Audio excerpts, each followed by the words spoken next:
오늘 우리 K증시는 전형적인 미약 한약, 그러니까 미국 증시가 약세라 한국도 약세. 그래서 이제 미약 한약이라는 엄청 쓴 약을 원샷해 버렸는데요. 간밤 ASML 실적 쇼크로 오늘 우리 삼성전자는 또 알아눕더니 결국 다시 5만 전자로 떨어졌습니다. 그래서 제가 지난 라이브 때 분명히 삼성전자 아직은 바닥이 아니라고 미리 얘기했고요.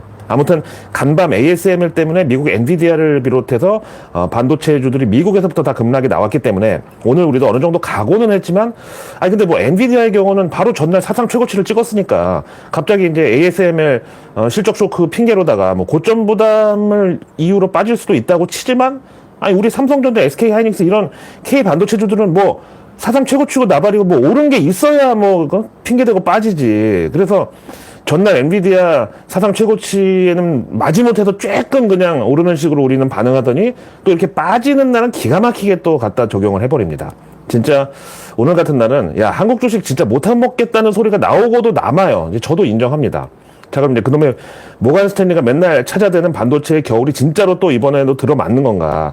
여기에 대한 힌트가 ASM의 실적에 이제 들어있었다고 보는데, 제가 뭐 오늘 같은 날 생색정보통을 또 하려는 건 아닌데, 그 ASML에서 만드는 EUV, 우리말로 반도체 노광 장비가 이제 약간 그 레이저로 문신 새기는 것처럼 이렇게 문이 새기는 건데, 이게 신형의 경우는 옵션 풀로 때려 넣으면은 7천억 원까지 간다는데, 지금 반도체 제조사들 입장에서는 뭐 여기 우리 삼성전자, SK 하이닉스 그리고 대만 TSMC 다 들어가 있는데 하여튼 SK 하이닉스의 경우는 엔비디아에 납품하는 HBM 그 AI 칩의 경우는 이미 내년 주문량까지 다 마감이 됐다고는 하지만 어쨌든 메모리 반도체의 경우 고객사들에게서 주문 들어오는 거 보면 딱 봐도 지금 수요 공급의 사이클이 어떤지 알 거 아니에요. 근데 만약 앞으로 이제 내리막길에 접어들 게 뻔하다. 그럼 당연히 그 몇천억짜리 ASML 장비도 구입을 늦추겠죠. 바로 이게 이제 3분기 실적 정확하게 말하면 거기 부킹에 들어있었던 건데 한번 자세하게 볼게요.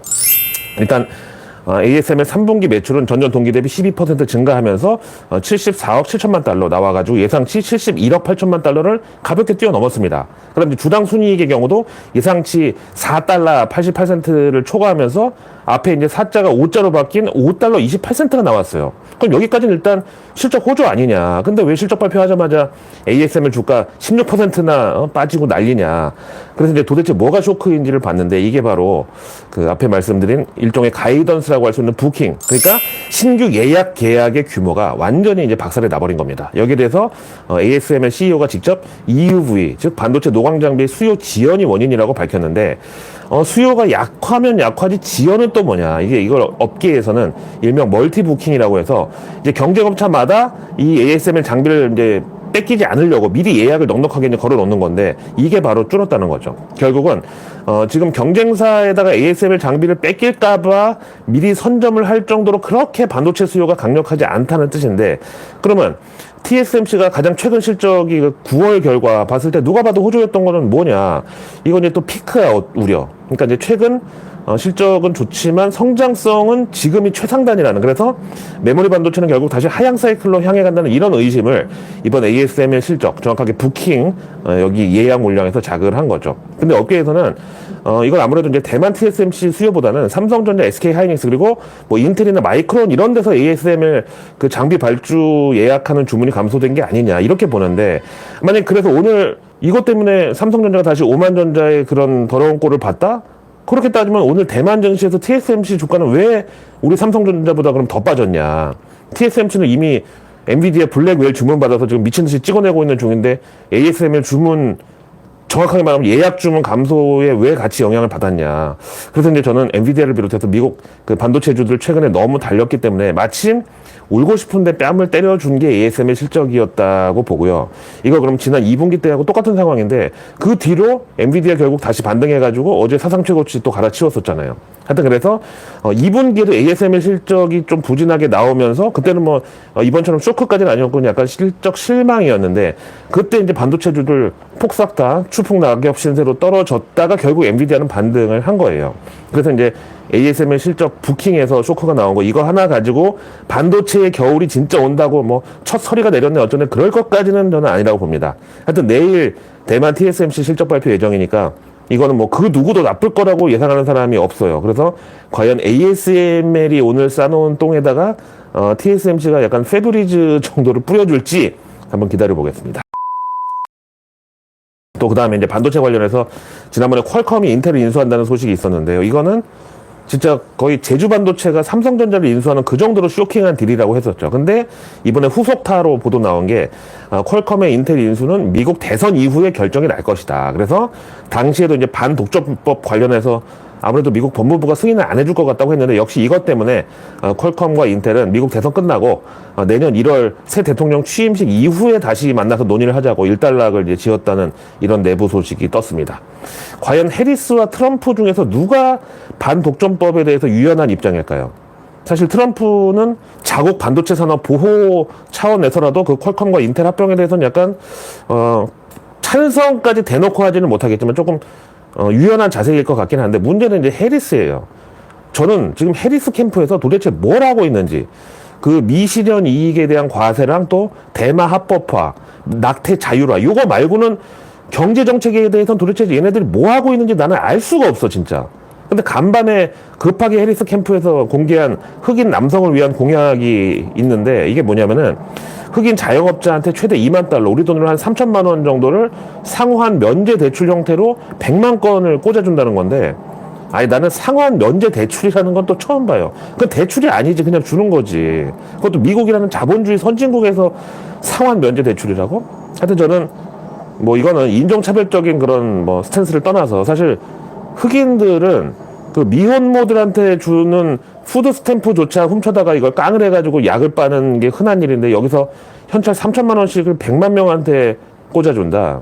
저는 이거 수혜주를 미국의 그 사설 교도소 업체랑 개인 무기, 뭐 권총 제조사 이런 데가 이익을 볼 것으로 감히 예상을 합니다.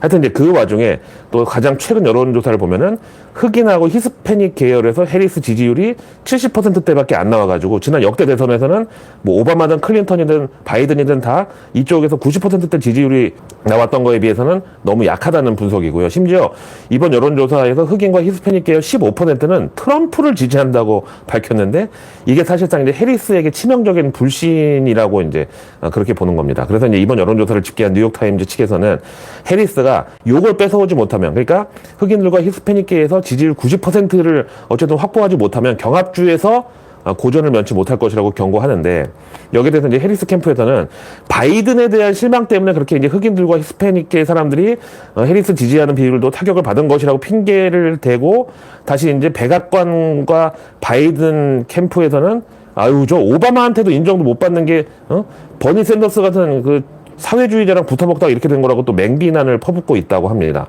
그 다음에 이제 TV 토론 관련해서는 갑자기 지금은 또 해리스 측에서 TV 토론 한 번 더 해야 된다. 한 번 더 기회를 갖자고 지금 그렇게 요청하는데 이번에는 트럼프 측에서 뭐 또 TV 토론 해봤자 지난번처럼 편파적인 토론이 될 게 뻔하다고 거부를 하고 있다는 이런 상황입니다. 이것만 딱 봐서는 지금 해리스가 뭔가 좀 급해 보이는 상황 같지 않나요? 하여튼 미국에서는 또 여기도 사전투표가 지금 경합주 가운데 하나인 조지아주에서 제일 처음 열렸는데 첫날에만 30만 명이 몰리면서 역대급 대선 흥행을 예고했다네요. 근데 이 조지아주 여론조사에서는 트럼프가 48.3%, 해리스가 47.2% 나와가지고 분명히 뭐 오차범위 내긴 하지만 하여튼 트럼프가 근소하게 앞서는 결과가 나왔다고 합니다. 그냥 다 떠나서 이번 미국 대선으로 월가 유동성 중독자들만 지금 신나게 돈잔치 벌이고 있는 거는 너무너무 부럽고요. 오늘 우리 이제 재보궐선거를 치렀지만 우리는 뭐 금융시장이 흥행은커녕 그냥 다 같이 여야 똑같이 들어온 걸만 보고 끝날 것 같습니다. 그나마 오늘 반가운 소식은 국정감사에서 모처럼 이제 희소식 나왔는데 그 뉴진스 한이 출석한 거 그거 말고요. 바로 국세청장이 기재위 국감에서 내년에 바로 금투세를 시행하는 거는 쉽지 않다 이런 발언을 했습니다. 그 이유는 바로 시스템. 즉 원천징수가 거래 자료를 제출할 금융권과 원천징수 세칙 합의가 아직 미비하다. 이 이유인데 그러면서 금투세를 바로 내년 1월 1일부터 원천징수가 아닌 확정징수 방식으로 바꿔서 시행하는 것도 불가능하다네요. 이 말인즉슨 이제 반기로 나눠서 상반기 원천징수로 금투세 뜯어갔는데 주가 하락해가지고 하반기에 다시 환급해 내라 이거 토해내라 이렇게 해서 국세청이 민원이 빗발치면은 그걸 우리가 왜 감당해야 되냐. 그걸 우리가 책임질 이유가 없다. 이렇게 지금 저는 들리더라고요. 자, 이 와중에 코리아 밸류업 지수 구성 종목을 발표한 한국거래소가 바로 그 종목들로 구성된 ETF 출시를 연기한다고 밝힌 것도 오늘 우리 K증시에 또 힘을 빼놨는데 아무래도 이제 종목 교체가 있을 것 같다는 소문이 여의도에서 이제 파다합니다. 아니 구성 종목을 정한 지 지금 며칠 됐다고 벌써 리밸런싱을 합니까? 이런 식으로 하면 누가 그 ETF의 신뢰를 갖고 투자를 하겠어요. 특히 외국계 기관 투자자들 입장에서는. 하여튼 그러면서 지금 풍문에 따르면 이번에 코리아 밸류업 지수에서 삼성전자를 뺀다는 그런 관측이 있는데 지금 제정신입니까? 대한민국 증시에서 시총 1위 종목을 갖다가 최근 주가 빠졌다는 이유로 밸류업에서 제외시키면은 밸류가 우리말로 가치인데 그럼 가치 투자는 뭐 개나 주라는 소리인가요? 그럼 지금 주가 많이 올라 있는 것들만 그럼 밸류업에 다 포함시키면은 뭐 대놓고 들어가서 물리든가 설거지 하라는 소리밖에 안 되잖아요. 그래서 뭐 가는 말에 올라타고 거기다 그 지수 리밸런싱을 막 한 달에 막 2번씩 한다고 환승하라고? 그게 무슨 밸류업이야? 그냥 K 마페 지수라고 하든가. 자, 그 와중에 일본에서는 모처럼 기쁜 소식이 우리에게 들려왔는데요. 바로 오늘 나온 8월 핵심 기계류 수주가 한 달 만에 1.9% 감소를 해가지고 일본 그 BOJ 금리 인상에 기업들이 설비 투자 위축으로 반응한다는 해석입니다. 근데 이제 아시다시피 뭐 설비 투자에 고용도 사실 포함되는 건데 이게 예상치는 0.1% 감소였는데 그 19배 1.9% 감소가 나왔다는 것은 그 일본 신임 총리가 말하는 근로자 임금 인상을 관철시키기 위해서 그 부작용이 될 수 있는 인플레이션 상승을 일본 BOJ가 이제 금리 인상으로 잡아놓겠다. 이런 발상은 지금 초장부터 흔들리게 됐죠. 우리가 지난 8월에 엔케리 청산 쓰나미에 한번 진짜 익사 직전까지 갔던 적이 있다 보니까 이제는 일본 경제 지표가 또 망하기만을 바라는 이런 상황이 또 됐습니다. 근데 이제 미국의 경우는 뭐 지난주 CPI를 보나 아니면 그 선행성을 가진 PPI를 보나 또 고용 지표를 보나 또 우리 이제 간밤 유가가 도로 이제 크게 A자형으로 반락 나온 것도 그렇고 하여간 미국은 연준 금리 인하를 갑자기 이제 머리끄덩이 잡고 멈춰 세울 만한 리플레이션 즉 인플레이션 재상승은 당분간 이제 없을만 하니까 이제는 또 일본이 우리의 신경을 또 쓰이게 합니다. 내일 뉴스는 내일 보면 너무 늦습니다. 런던 고라니의 내일 뉴스 미리 보기. 런던 고라니의 내일 뉴스 미리 보기. 구독, 좋아요, 알림 설정까지. 러나 반갑습니다. 어제 정말 모처럼 외국인들이 순매수로 돌아와가지고 그나마 겨우 한 2,600억 정도를 샀는데 오늘은 바로 또 1조를 넘게 팔아버리네요. 진짜 지금 우리만 모르는 뭔가가 진짜로 있는 건가요? 외국인들이 최근 한 달 동안에만 K 주식 6조 원어치를 팔았는데 아직도 정말 끝도 없는 매도세가 지금 들어오고 있습니다. 이 정도면 진짜 무슨 저가 매수고 밸류업이고 뭐고 아예 관심 없다는 뜻 아닌가요? 그리고 한때 외국인들이 K 증시에 적용하던 뭐 트럼프 트레이드니 해리스 트레이드니 그러니까 이제 어떤 후보가 당선 가능성이 올라가면 그 관련주를 우리 K 증시에서도 이제 외국인들이 비중 확대하고 매수하는 이런 것도 이미 다 실종돼 버린 지 오래입니다. 도대체 이유가 뭐예요? 진짜 모르겠어서 그래요. 혹시 대북 리스크인가요? 미국 대선 전에 김정은이 뭔가 한번 제대로 사고 칠 것 같다. 그래서 이제 여기에 대한 외국인들의 반응이 셀 코리아로 나오는 건가요? 진짜 그거 말고는 아무리 봐도 다른 이유를 난 못 찾겠어서 그래. 그럼 나중에 트럼프는 또 방위비 뺑 뜯겠다고 또 날리고. 그럼 지금 중국이 대만을 또 군사적으로 압박하는 이런 상황 때문인가? 그럼 왜 대만은 우리보다 더 안 빠지냐고 정작. 그리고 만약에 중국이 대만 침공하면 이제 미국이 여기 적극적으로 개입을 할 경우에는 진짜 세계 3차 대전급으로 큰 싸움 나는 거고 반대로 그냥 방치를 하면은 이제 대만은 우크라이나 꼴 나는 거고 근데 그것도 아니면 우리한테 대만 도와주라고 이제 대신 우리를 내보내는 건데 그럼 우리가 군사력을 대만에 집중하는 사이에 북한이 또 빈집털이 컨셉으로 도발하지 말라는 보장이 없는데 그래서 이번에 북한이 작게 3일 전쟁 시나리오 공개한 거 보니까 1일차에는 중장거리 포랑 미사일 25만 발을 선제 공격해가지고 수도권까지 전부 쏙대밭 만든 다음에 2일차에 전차 4,600대, 장갑차 3,000대 투입해서 점령을 하고 3일차에 인민군, 지상군 투입해서 치안 유지 작전을 마무리한다. 이렇게 나와 있더라고요. 외국인들이 근데 이것도 새삼스러운 시나리오는 아닌데 이것 때문에 근데 또 판다고 보기에는 하여튼 진짜 모르겠어요. 모를 일이라고. 자, 그 와중에 오늘 또 떨어진 2차 전지 관련해서는 역시 테슬라에 대한 부정적인 그 월가의 스탠스가 또 이게 걸림돌이 됐는데 이제 걸림돌은 어쩌다 한번 걸려 넘어져야 걸림돌이지 이제는 완전히 그냥 물에 빠뜨릴 때 이따만한 돌 달아가지고 그냥 그 떠오르지 말라고 그 정도 지금 수준인데 하여튼 JP모간에서 테슬라 로보택시 행사 이후 테슬라 투자 의견 비중 축소를 때렸고요. 목표가는 $130. 거의 지금 주가에서 이제 반토막을 후려쳤는데 심지어 일론 머스크를 7년차 양치기 소년이라고 비유하면서 자율주행이 일상화된다는 그 소리는 지난 2018년도에 내뱉은 말인데 지금까지도 아직도 약속을 안 지켰다 그러면서 약간 야바위 수법으로 이번에 그 일론 머스크가 옵티머스 그 휴머노이드 로봇을 또 공개한 건데 이것조차 원격 조정으로 인간이 개입했다는 게 밝혀져서 또 실망스러웠다. 그래서 목표가를 이렇게 살벌하게 깎았다네요. 와, 진짜 테슬라가 여기서 이렇게 만약에 꺾이면 우리 K 2차 전지주들도 반등의 희망은 그 어디서도 찾을 수가 없습니다.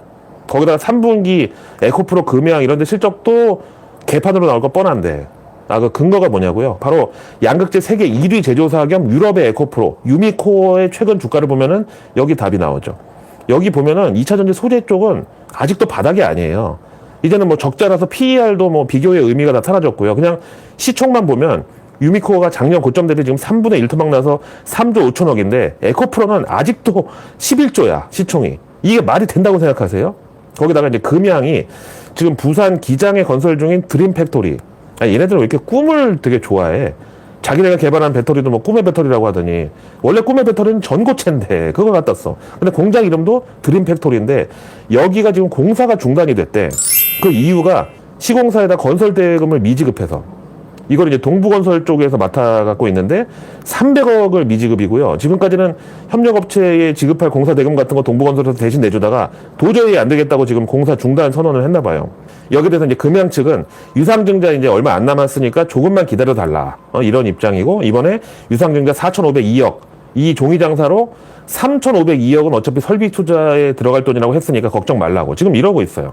아니, 나는 상장사가 그것도 코스피 상장사가 공장 짓다가 돈 안 줘서 건설사가 돈 내놓으라고 건설 중단하는 이런 사례는 또 처음 봐요. 이런데도 유상증자 4,500억 중에서 1,000억 원을 채무 상환에 쓴다고. 근데 또 그게 그 회장 개인 법인에서 금전 대여한 그걸 갚는다는데 아니 여기 지금 하도급 업체들 지금 그야말로 한밭집에 줄 돈도 밥값도 밀려있는 입장에서 이거 알면은 가만히 있을 건가요 이거? 하여간 제가 또 2차로 이제 예언을 하건데 금양 유상증자 이번 한 번으로 끝날 리가 절대 없고요. 연말까지 최소 한 번 더 합니다. 한번 보세요. 그때는 아마도 유상증자 규모가 이번보다 더 커질 거야. 왜? 이번에 4,500억 해보니까 정말 이걸 누구 코에 갖다 붙이냐고 할 정도로 턱없이 모자란다는 걸 깨닫게 될 거거든. 그리고 이제 에코프로 역시 올해 유상증자 한 번 더 합니다. 분명히 보세요. 엘버말도 지난 5월에 유상증자 했는데 에코프로는 당연히 이번 3분기 실적도 다음 4분기 실적도 안 봐도 뻔하거든요. 자, 오늘의 외국계 리포트로 넘어가서 정말 별로 보고 싶지 않은 모간 스탠리로 이제 시작을 해야 되는데 그 이유는 바로 앞에 말한 2차 전지 관련주들이 들어가 있는 코리아 에너지 앤 머티리얼즈 이 리포트이기 때문입니다. 일단 시작부터 에너지 및 소재 분야 3분기 실적은 부진할 걸로 예상한다. 그러나 내년 2025년 수요 회복 전망, 특히 유럽의 CO2 규제로 인한 전기차 배터리 수요 증가 모멘텀을 생각하면 이번만 잘 넘기면 될 것 같다는 희망 고문 이런 것도 살짝 들어가 있어요. 자, 이제 섹터별로 보면은 먼저 2차 전지는 점진적인 수요 회복과 가격 안정화가 실적 및 마진 회복을 이끌 것으로 예상하지만 가이던스보다는 이번에 실적이 낮은 수준일 가능성이 크다고. 석유화학의 경우는 제한된 석유화학 스프레드 개선과 증가하는 운임 비용으로 인해서 3분기 실적이 예상에 겨우 부합하거나 더 부진할 걸로. 그 다음에 정유 쪽은 미지근한 정제 마진과 유가 하락에 따른 상당한 재고 평가 손실로 인해서 실적 저조할 걸로. 그 다음에 철강.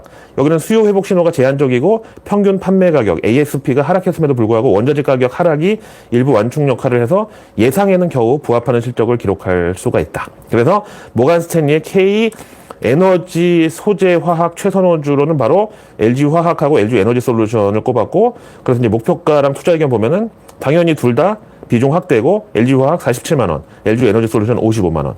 그다음에 이제 S-오일은 투자 의견 중립의 목표가 6만 9천 원, 롯데케미칼 역시 투자 의견 중립의 목표가 10만 원, SK 이노베이션 역시 투자 의견 중립의 목표가 12만 원, 포스코홀딩스 역시 투자 의견 중립의 목표가 35만 원 나왔습니다. 그다음에 이제 펄어비스를 골드만삭스에서 분석했는데 3분기 검은 사막 같은 기존 게임들이 전반적으로 부진하고 또 10월 25일 출시를 앞둔 검은 사막 온라인 중국판 여기에 대해서도 조심스럽다. 그래서 목표가를 기존 33,000원에서 이번에 28,000원으로 후려치고 투자 의견은 매도. 자, 그 다음에 이제 마침 게임주 얘기 나온 김에 크래프톤은 JP모간에서 3분기 긍정적인 실적을 기대하고 컨센서스보다 높은 전망치를 내는데요.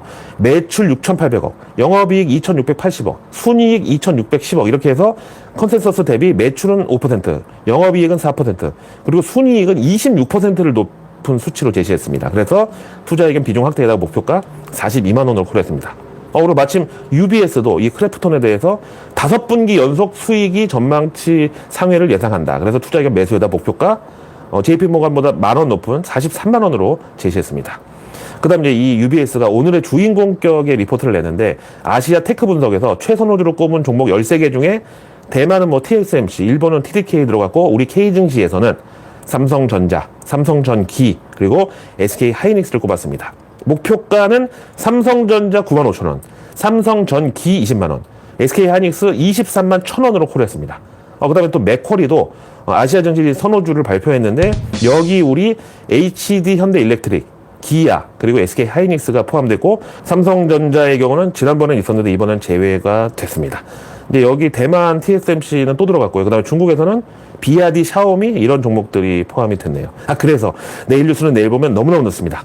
구독과 알림 설정 그리고 주변에 소중한 분들께 이 내일 뉴스 미리 보기를 공유해 주세요. 그럼 제가 아직 나오지 않은 오늘 뉴스도 아닌 내일의 뉴스를 매일 저녁 여러분들의 안방으로 직접 배달 갑니다. 자, 이제 이번 주도 벌써 중반을 지나서 내일 10월 17일 목요일로 가는데 내일 대만 TSMC 실적 발표가 있을 예정인데 벌써부터 이거 떨리네요. 최근 뭐 9월 매출이랑 이런 거는 일단 먼저 나오긴 했는데 하여간 이게 또 너무 잘 나오면 삼성전자 파운드리 쟤네가 다 뺏어갔다. 그 대신에 이제 AI 수요는 여전히 견조하다. 요 정도의 반응이 나올 거고 반대로 TSMC 실적이 안 나오면 여기도 안 좋은데 그러면서 또 K 반도체 전체적으로 우울해지겠죠. 하여간 내일 정부는 포스코 포항제철 공장의 현장 방문 행사가 잡혀 있는데 조선 철강 이런 쪽은 너무 뻔한 것 같아서 솔직히 별로 손이 잘 안 나가는데 어떤 때 보면 그 막 콩나물 자라듯이 쑥쑥 올라와 있는 경우도 있습니다. 그다음 이제 내일 보도 자료가 AI로 첨단 연구 개발 지평을 바꾼다. 요게 제목인데 이제 바이오에서 AI 신약 개발 요쪽이 이제 제일 증시 테마로 유망하죠. 그다음 내일 그린시트 시상식도 정보가 개최하는데 이거는 뭐 스마트 홈, 태양광 이쪽 테마죠. 그리고 내일 환경부가 폐열 활용 스마트 온실 현장 방문 행사를 잡고 있는데 이거 뉴스플로우에 타기 좋은 주제죠. 증시에서는 폐열 기술 관련주들. 그다음에 내일 한중일 중앙은행 총재회의가 잡혀 있는데 아무래도 이번에 우리 세계 국채지수 편입 관련해서 좋은 소식을 좀 기대해 보겠습니다. 그다음에 내일 경제지표는 9월 자동차 산업 동향 여전히 이제 하이브리드만큼은 믿고 있습니다. 그다음에 내일 이벤트로는 코리아 메타버스 페스티벌 2024 이게 개막하고 또 K 뷰티 엑스포도 내일 개막입니다. 그다음 내일 증시 일정은 웨이비스가 공모 청약 들어가고 그다음에 토모큐브랑 MOT가 수요 예측에 돌입합니다. 그리고 내일 삼성전자 사측과 전국 삼성전자 노조가 임단협 본 교섭에 나서는데요. 뭐 지금 상황이니만큼 양쪽 다 최대한 양보해가지고 좀 조용히 끝내려고 하지 않겠습니까? 아니면 노조 측에서는 오히려 이걸 더 기회로 삼아서 반대로 좀 강하게 나올까요? 그리고 나면 내일 유럽중앙은행이 금리 결정하는데 아무래도 이번에 추가 금리 인하 가능성이 높습니다. 그리고 미국에서는 목요일에 이제 소매 판매랑 산업 생산 9월분이 공개되고 그다음에 이제 내일 뉴욕 증시 마감 후 그러니까 우리 시간으로 금요일 새벽에 넷플릭스 실적 나오는데요. 여기서 이제 또 실적 호조 찍으면 우리의 먼 스튜디오 먼 드라마 제작사 이런 데도 일감이 더 늘어날 수 있으니까 호재죠.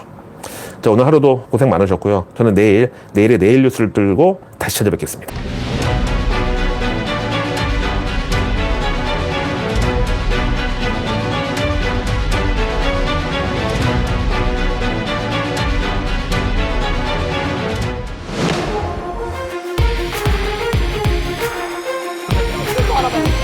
그런 걱정하지 마. 아주 무서운 뉴스까지.